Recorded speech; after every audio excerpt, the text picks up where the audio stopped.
everybody. Thanks for joining. I am Bree Zabrowski, co-founder and CEO of Apollo Performance, here with my fabulous friend and co-host, Melissa McDaniel Grisham.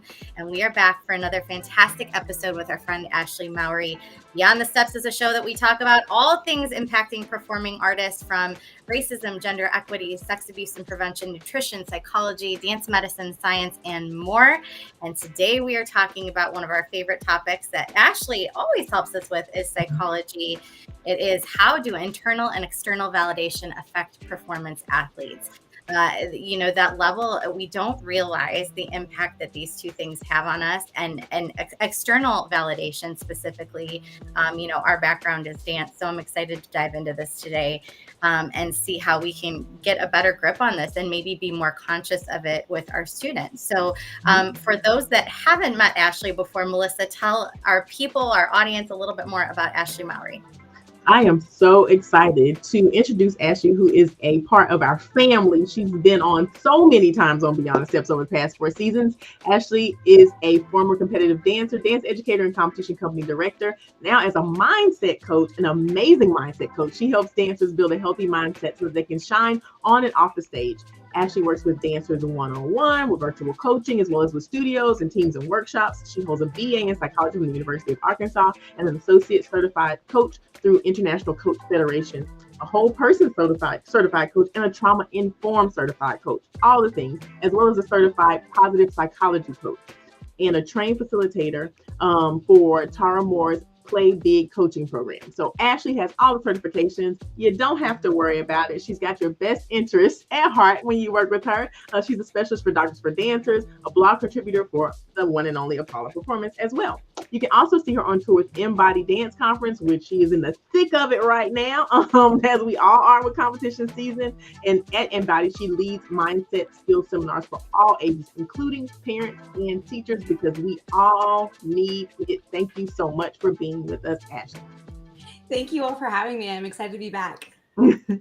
So Ashley, you work with performing artists all over the country, like we just said, in a number of different ways. What are some of the reoccurring themes that you have seen this season so far when it comes to focusing on mental health in performance athletes? Ooh, a lot of what we're talking about today has been very relevant. Validation, internal and external validation. At Embody Orlando a couple weekends ago, I actually did this topic for all of the dancers as well as the parents. And that was really interesting to hear their feedback. And the dancers were so incredibly insightful about how external validation is affecting them, what the costs are of being attached to that external validation is. So I would say that's really a big one right now. And then we've also been working on, as I work with dancers all the time, self-compassion, the mental strength of how to navigate feedback and criticism in the dance space. Those have also been really big this season too. Mm-hmm. Very interesting. So, exploring this topic in particular, I feel like there's no limit to who this can affect, right? Everybody deals with internal, external validation. I think starting with young all the way up to full-grown adult performing artists. And so, to dive right in, what is the basic difference? We like to start with the basic level foundation between internal and external validation for performance athletes, and how do those dynamics differ between various performing arts disciplines? So you've got dance and music and theater and marching arts. Explain that a little bit. Yeah, absolutely. So internal validation is recognition and affirmation from within yourself. So internal, inside yourself. Then external is that recognition and validation from outside of yourself. So that could be from teachers, parents, coaches, friends, peers, social media, anything that is giving you that recognition. And as you said, Bree, it is such a human experience. External validation is. And so, whether you are a dancer or a singer or a theater or whatever performing arts, you are going to have external validation in your life. Us as humans, all of us are going to have external validation.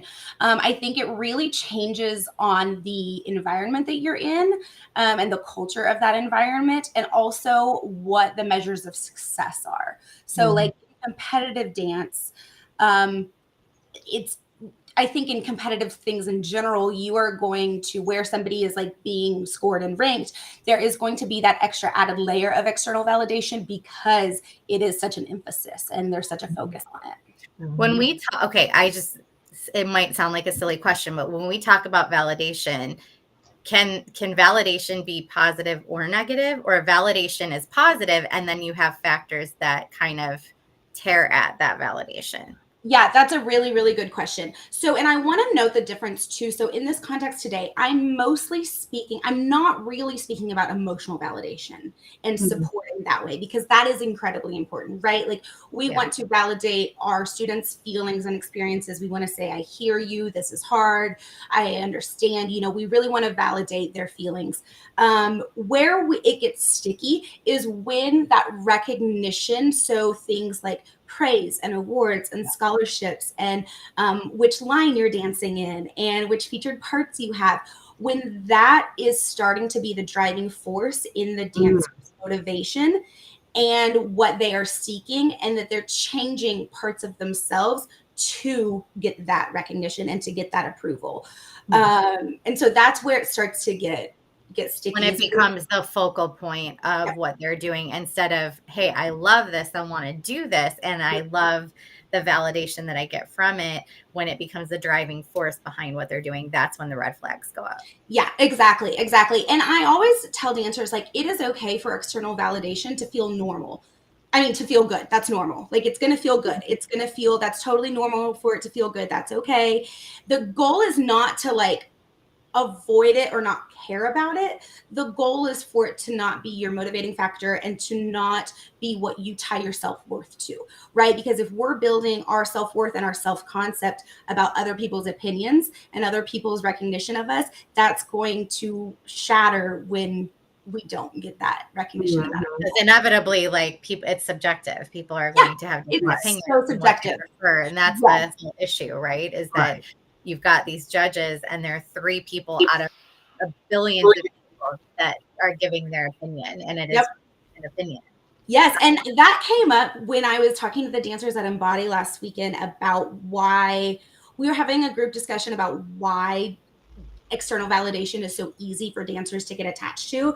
And that was one of the things that came up, is because it's so subjective. Like, they're looking to that to be like, oh, okay, I am good enough. I did do what I was supposed to do. I did, and so because it's so subjective, and there's not like, it's not like other sports where it's, a little bit less subjective. Right. So yeah, I think that definitely adds to it. Yeah. I'm sitting here like trying to jump in. I feel like I'm jumping rope, like, because I just have so many questions. I have just found that it is so hard to untangle in these, and it's gotten harder. I don't remember this with the kids here. I go, old fogey, before the social medias. It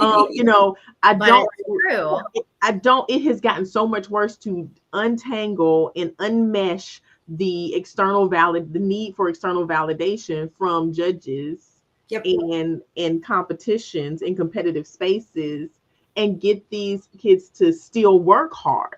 Like, they won't, unless you tie it to a consequence that you're going to lose, or you're not going to place, or you're going to have bad critique. They're kind of like, yeah. And I just don't know how to do that. I know we're probably, but no, you're so right. I think, as you said, social media is a really big factor in this. And then also, you're so right, because the external has become such a big part. And competition dance has grown so much in the last 10, 15 years, that it is such an emphasis and it's such a focus that it can be really hard. But I think as we go on, we'll probably talk about some strategies that can help us untangle from that. Now, do you think that the need with that, because this is the whole big debate about competitive dance between like conservatory dancers and competitive dancers, like there's no artistry in it. Do you think that this external validation and this need for it that we kind of built into the competitive industry compromises their artistic integrity? and authenticity? I think it definitely can. Okay. I think it definitely can. And I think we need to be really mindful of the environments that we're in and where the focus is. But I do think if there is this focus on winning, winning, winning, and fitting into this box of winning dances, right? Like I'm going to choreograph this dance because I know it's going to win well, and it's going to do XYZ. Like I understand that. Like I can intellectually understand that, but I do think that at that point it does start to lose some of the artistry. And then also too, it's going to whatever we as teachers put our focus on, we are modeling that for the kids, right? So if they see us focusing on the outcome and the winning, they're going to see that too. And right, artistry is, I mean, you have to take risks and you have to make mistakes to be an artist. Like that's just part of artistry and growing and learning, right? And so if there is a culture where that is not acceptable, I definitely think that one of the costs of that is artistry. I think in competitive dance specifically, I mean, I'm sure it's this way in all, like when you're in a competitive program, it's a lot harder for a kid to even have their own artistry and perspective and point of view because they're being coached and they're being choreographed. It's more about the artistry of the choreographer and the artistry of the director and how they want to take that. And so, and this, there are exceptions, right? I can name so many programs in the country that are doing really great work at working on honing and crafting, helping students find that voice of their own. Yeah. But it's already so hard to find that as a young dancer. I almost think it's really almost next to impossible to develop your own perspective until you get out of studio dance, because you're influenced so heavily and told what to do and told what to change, and you don't have the ability to step back and go, I don't believe I want to change this. I want to keep this here because this feels good to me, or I'm doing this for this reason. Like you don't really have that ability. So I think it's interesting. And then, you know, as they're developing what little freedom they have and finding that voice, you've got social media and you've got, you know, all these other layers that we really didn't necessarily have at that age. Yeah. It complicates it to the nth degree. And I think, you know, another show just popped into my head, so I'm going to say it out loud and you can let us know in the comments if you're interested in this. Like, I wonder if we need to start having the conversation around competitive dancing becoming its own genre, period. Like, competitive dance, and I hate to say artistic dance because it's all artistic, but is there, I guess maybe are there tracks that focus specifically on the artistry and some that specifically focus on compulsory skills and execution of different things versus because I do think like the competitions are very different too in what they value. Like if you go to a certain competition convention, you know, over here, and then you go to a competition over here, like the emphasis on artistry is going to be far more in one than it may be in another. And so I think that's really important to recognize too, is having that standardization across, you know, the competitive community if we're going to keep this format, because it is really, really hard to know, you know, if you're a studio that's going to focus heavily on artistry and developing that, do you want to go to a competition that's going to penalize you for that straight out the gate and pay all that money? Right. And the competitions may not even know they're penalizing people. Like, I think it's just how the judging panel flows with who they hired for that weekend, right? So there's a lot to consider there. Yeah, absolutely. If you're just now joining us, we are talking to Ashley Mowry about how do internal and external validation affect performing artists. We've gotten into a great conversation so far. If you want to catch it from the beginning, you can go back and watch this full episode on YouTube at TP Dance Creations or at Apollo Performance. But there's still a lot of show left, so make sure you stick with us, share, like, subscribe, call a friend, tell them to log on now and watch. We would love to have you. We also want to know what you think, so please drop your comments and thoughts in the comment section below. My question I want to get to, are there instances where external validation is necessary for professional growth. And because there are some students that I know they thrive on it. Like if you are not the teacher telling them you did well, like they're kind of lost out in the woods. Like they don't know what to do. So are there instances where that is necessary? And if there are, how do you navigate that? Mm-hmm.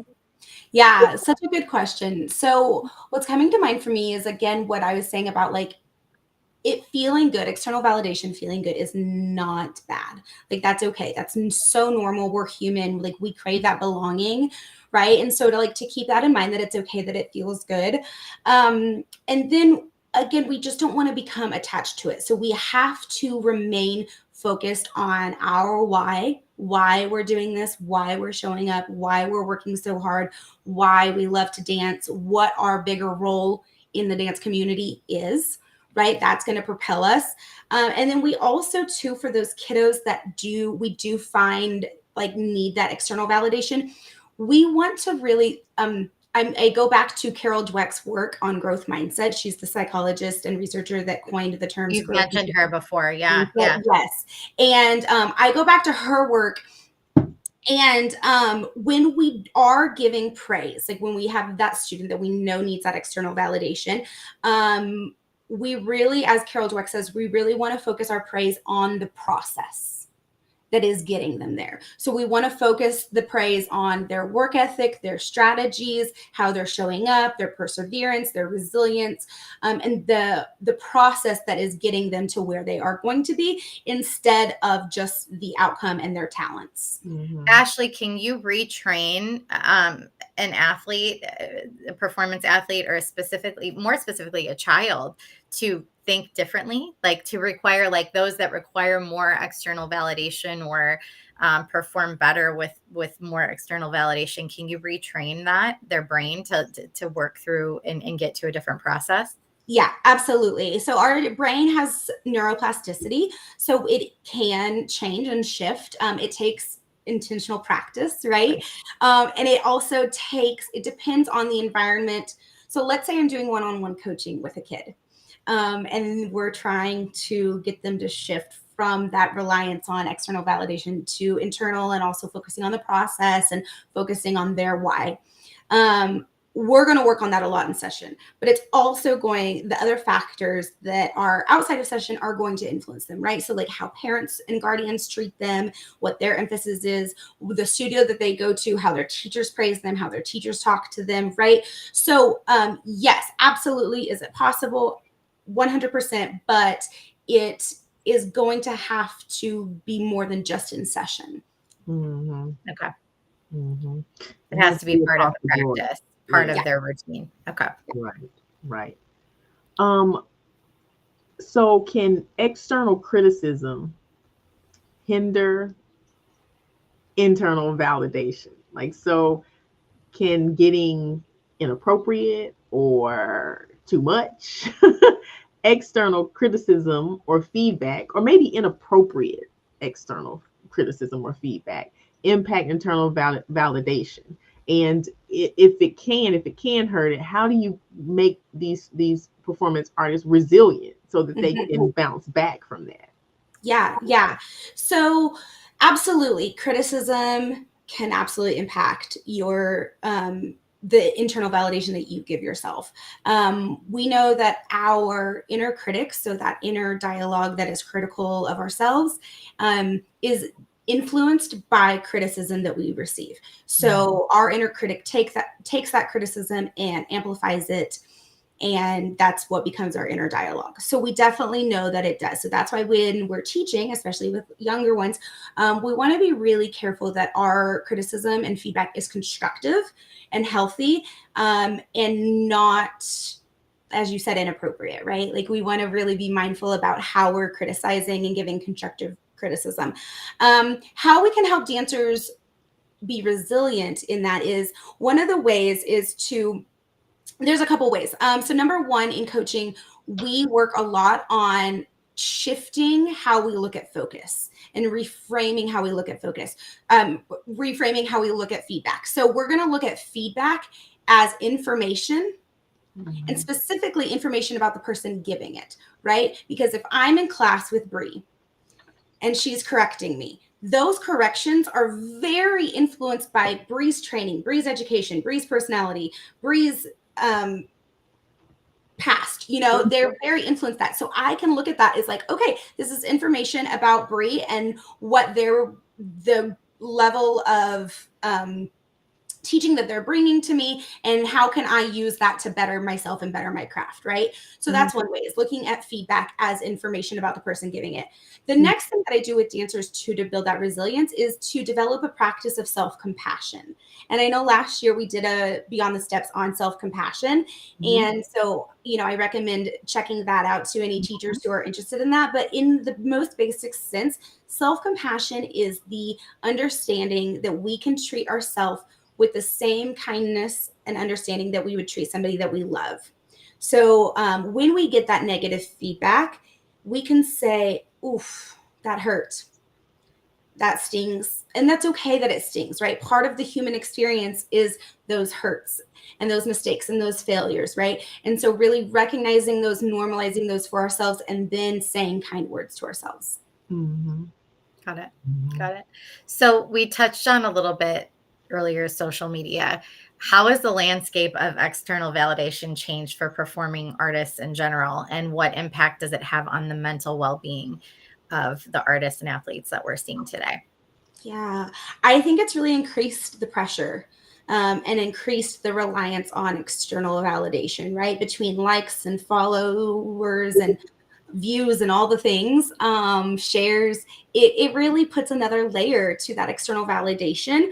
And I also see it, I think especially in the dance space, I see it as another way too, where kids start to lose their authenticity in order to get that approval. And what's so funny is that, like, we have an e-com company, obviously, and being on the other side of it and understanding, that there's this whole machine behind the social media platforms that have nothing to do with the content that's pushed out. It's the algorithms. It's the, it's kind of how the platform chooses to push out videos. And so from a kid's perspective, I posted this video and didn't get as many likes and follows and shares as so-and-so, but that a lot of that is so not in our control either, and I don't know that children or people that aren't paying attention every day to the back end of social media understand that is a thing. Like, I know my parents are on social media and they get served things all the time, and we'll say like, well, did you see that? Well, where did you get this from? Because they don't necessarily understand that they're being served that for a very specific reason. And it doesn't mean that it's true, and doesn't mean that it's, there's some back end formula that is not tied to a human being that said, oh, like, you're going to like this, so we're sending it to you. It doesn't mean that it's so popular that it got sent to you. It means that a computer chose to send it to you. Right. Like, that's bare bones. That's what it is, And we, I can understand that, right? But I'm still human, and I still have emotions and insecurities and feelings. And so I can't imagine then you put that in the hands of a child, in the mind of a child, what that does. Yeah. Yeah, absolutely. I agree. And I think too, that's another, I fully support parents making the decisions that they feel are best for their kids in social media, but also like, their prefrontal cortex is not developed. Like, this is an added stressor and added pressure for them when they don't have the cognitive abilities to be able to separate it yet. Yeah. Oh God. And we're at home now having these conversations with my 8-year-old and my 11-year-old about phones and social media. And I'm like, y'all are not. You can barely like sit still to eat food like for a long time. Like, you guys, and they don't understand why, because they've got friends at school that they have it and they do it and they this and they, and I'm like, that's great. But like, we love you. We're not trying to we're not Right. trying to hurt you. We just want to keep you safe. And I think there are kids that maybe can handle it. I just know mine are not at that point yet. Mhm. And you have to know based on the You have to child. know your child. Yeah. Yep. Yeah. Yeah, it's a tough one. So for those just joining, this is Beyond the Steps. I'm Bree Zabrowski here with Melissa McDaniel Grisham. We're chatting with our friend Ashley Mowry today about how internal and external validation affect performing artists. We have had a fantastic conversation. Be sure to like, share, and subscribe at Apollo Performance and TP Dance Creations. Go back and watch all of our episodes. They're fantastic, season 1 through 4. You can find them on those platforms, and keep watching because we still have a lot left. Ashley, how do mentorship and guidance from other experienced artists and veterans in the business contribute to development of internal and external validation for those artists that are up and coming? Yeah. So when I think of mentorship, I think it's really, and we're talking to teachers here mostly. And so I think it's a good reminder that like good mentors should really be encouraging the mentee to self-reflect and to build self-trust and to have independent decision making. Like we're as mentors helping them build those skills, right? So I think a good mentor is one that encourages those things and doesn't just give their feedback and give their opinion. And so I think that's something to consider. Like if you are in the mentoring position or you're guiding dancers or students or performance athletes, what is your role in that, and how can you help develop that artist to trust themselves and to listen to themselves and to create that autonomy within themselves. And then, as I was saying, for teachers too, like when we are praising them, really praise the process, praise their work ethic, praise the things that are getting them to where they want to be. Yeah. Yeah. Thank you. And let's shift focus, because cultural differences play a part too. Like, how do cultural differences influence the pursuit of internal versus external validation on more of a global scale? I know, performing arts is huge all over the world. And is it affected, the way that you seek validation, is it affected by cultural beliefs? Yeah, absolutely. Our culture, the things that your culture values are going to influence your external validation or what you want. So whatever the emphasis of the culture is or where the values are in the culture. So if it is success, if success is measured in a certain way, or if approval is like, if you in the culture, parental approval is valued, right? These things are going to absolutely affect what we seek. So it's really like, again, and you can think about it like on a global scale, right? Like the different cultures of like different communities, and then also like on a micro scale, like the culture of your dance studio in that way too. Yeah. And so whatever is valued is going to affect how we seek external validation. I would also imagine that, like, I guess the socioeconomic conditions that you come from probably are very specifically in performance athletes that can, well, no, that's any athlete actually, where, if you're coming from a place where you're trying to make money doing this, absolutely, you're trying to make a living, you may have a family to support, you may not have come from a place where your family can necessarily support you through it.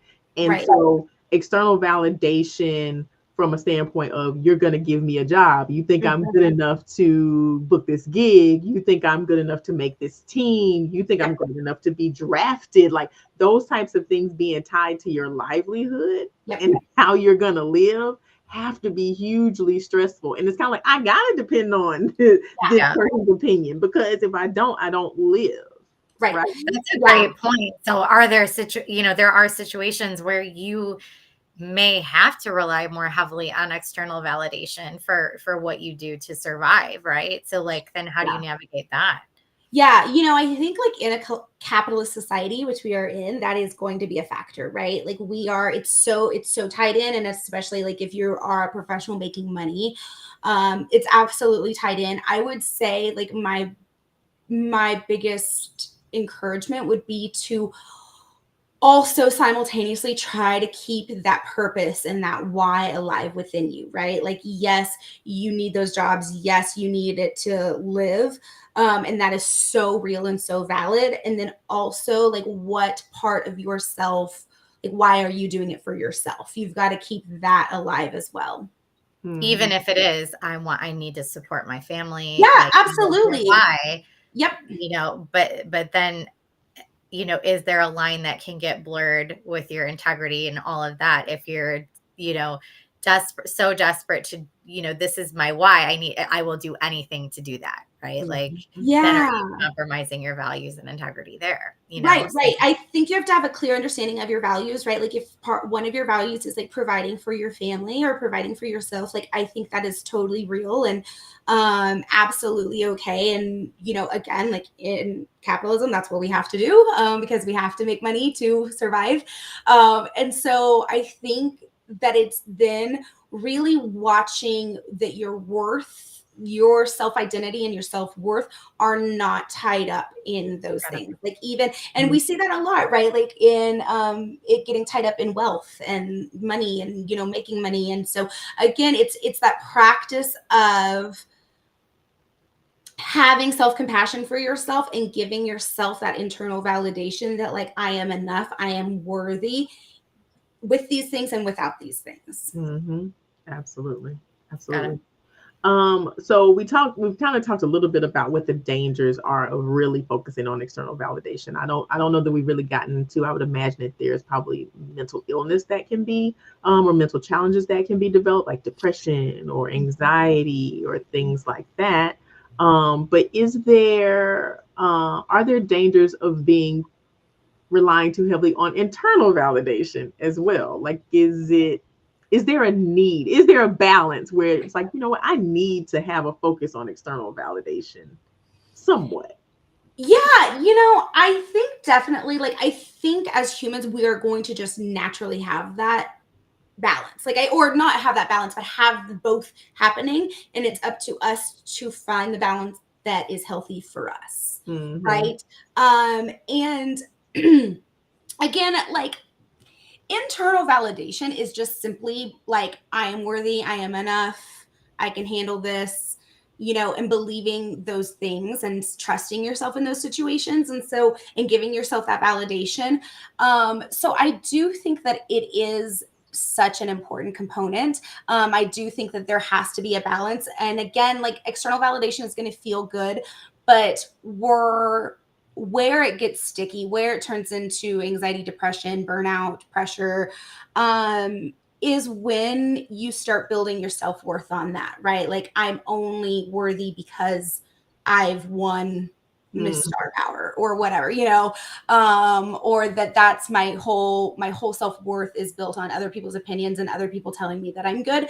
I also have to believe that for myself. Mm-hmm. Um, because And I otherwise, think honestly, yeah, that's the mental warfare. And we've talked about that on the show before. Like, when you grow up in the fishbowl of your little, area, and you be your top dog, and you're competitive. So you have all these awards and accolades and solo, acknowledgments and things like that. And then you say, okay, well, I want to go and do this professionally. And you move Mhm. out to where you're now in an ocean of people that all have that same experience. And you really, like, I know for me, moving out to LA, I really had to strip myself completely down and Mhm. rebuild my entire, the way that I moved, the way that I danced, the way that I thought of myself, the way I saw myself.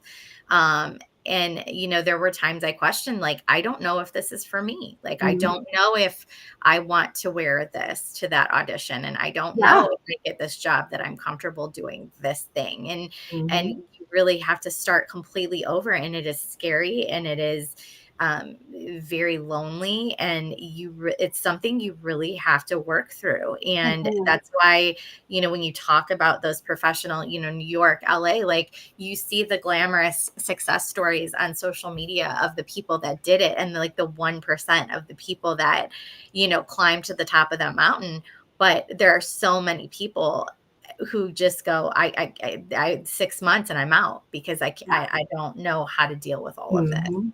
Absolutely, absolutely. And if you grew up in that environment where you were so tied to that external validation, and then you moved to LA, New York, and you're not getting it, It's you're so hard to unwind. Yeah. it's so hard. So, and that's another reason why I think teachers, we can prepare our dancers better if we can start at a younger age, helping them develop their own sense of self and their own internal validation. And then when we're giving that external validation, really making it about the process, because that's going to teach them, right? Like, so I work with dancers and teachers a lot on making process-oriented goals instead of outcome-oriented goals. Mhm. Because that's what's going to keep them in their longevity. That's what's going to keep their career going, right? Like, we don't have control if I'm going to win first place overall at this competition. And I also don't have control if I'm going to book this job, right? Yeah. What I do have control in is like my work ethic and what I'm going to do and the classes that I'm taking and how I'm showing up. So we as teachers can really do a lot to help our dancers if we start that at a younger age and really help them develop their sense of autonomy too, right? Like that they believe that they have a say in it, Yeah. and they believe that they have a say in their career and what happens next. Yeah, it's so tough, and it's in so many ways contradictory to the way that it's all set up right now. So it's so Yeah. interesting to explore that. But I do want to point out for anyone that's watching, like, this is not dance. This is not marching arts. This is not music or theater or sports. This is life. And Absolutely. this is a skill that if we can get kids to be more aware of this sooner in their youth, they can go out in the world and we maybe not see as many mental health issues and anxiety and depression and suicide rates and all the things that we see because the pressure is just too much, right? So this is a great skill in general. Absolutely. I also want to, just for teachers, because I was thinking about it as you were talking, Ashley, kind of talk about the difference between a reward system and an external validation system. Like, I don't want teachers to go out and be like, okay, I can no longer give stickers at the end of my, Tiny Steppers class because, that's external validation. Like, there's a difference between a reward system, right, and giving external validation too early. Yeah, absolutely. And I think even reward systems, we're seeing some kind of in the public school systems, like how reward systems are maybe not the best way to go. And so, I always advise like the stickers and stuff. Like, I feel like it is like you came to class. Here's your sticker for the littles, because it is like it's part of the experience, and then really helping them from that young age understand like they have to develop that intrinsic motivation, and that's going to help them not be so attached to that external validation, right? So they have to want to be there for themselves. They can't want to be there for the sticker. And it's interesting. So I've been thinking two things while we were talking about motivation. One is, we talked about autonomy and how like our system is like just not set up for dancers to have a lot of autonomy, especially like younger comp dancers. And it's interesting because in psychology, self-determination theory is a theory developed by psychologists Deci and Ryan, and they go over they identified 3 components that help support intrinsic motivation. So 3 things that we need to feel most intrinsically motivated, and one of those things is autonomy. So when we give that autonomy, or when we allow space for that autonomy in dancers, so what are your goals? Where do you want to go with this? What do you want to do with this? Right. And it's all age appropriate, right? Like it's, as they get older, it has to, grow a little bit more. But it is one of those factors that is going to help them feel more intrinsically motivated. So that's important to remember. Yeah. Very interesting. Great point. So if you are just now joining us, we have had an amazing conversation with Ashley Mowry around external versus internal validation, how we can better navigate that, how we can understand it, and how we can make sure that there's a good balance with our performance athletes who are out there. We're about to wrap this show, but don't worry, you haven't missed out totally. You can go back and watch this show from the beginning on YouTube at Apollo Performance or at TP Dance Creations. It is all there. Make sure you subscribe so that you can get that little notification that shows you when we go live again so you don't miss our next show. Make sure that you share, tag someone who might be interested in this conversation, and let us know what you think by dropping your thoughts in the comments. It is time for homework. Bree. Yes, we love homework on the show. We give it every single week. So Ashley, you know the drill. What is one thing you want our listeners to do and an action to take between now and next week to help sort of rev up that process of finding their internal versus external validation? Yeah. So I want every teacher to self-reflect on their relationship to external validation. And I have some questions that you can use if you just want to think through them, or I am always encouraging written self-reflection, just get your thoughts out. But some questions to ask yourself is, one, when do you seek external validation? Where do you notice yourself seeking it? Two, what are the costs of seeking that? Are you changing yourself? Are you losing authenticity? Are you not aligning with your values? What are the costs of it? And then how does that affect your beliefs about yourself and your behaviors in your life? And then the last thing, what would you like to focus on instead? So instead of trying to seek that external validation, where else would you like to put your focus? What are the other measures of success that you can use within yourself?